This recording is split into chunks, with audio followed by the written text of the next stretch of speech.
อัปเดตฝนฟ้าอากาศภาคอีสานประจำวันที่ 27 มกราคม 2569 ก่อนจะไปรับชมรับฟังฝากพี่ๆน้องๆทุกท่านกดติดตามให้เด้อจากขอบพระคุณหลายๆไปรับชมรับฟังกันเลย ลักษณะอากาศทั่วไปประจำวันที่ 27 มกราคม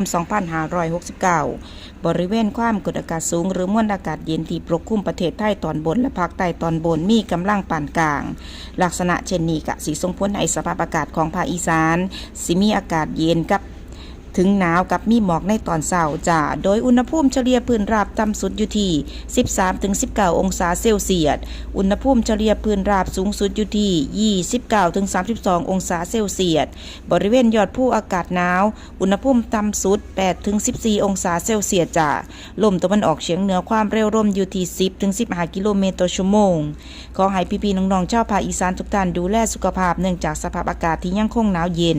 และระวังอันตรายจากการสัญจรขับขี่ผ่านบริเวณที่มีหมอกหนาไว้น้ำจ่ารวมทางสวมใส่หน้ากากอนามัยเนื่องจาก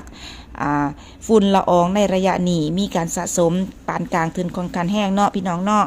สำหรับคลิปนี้แอดมินลาไปแล้วพบกันใหม่คลิปหน้าสวัสดีค่ะ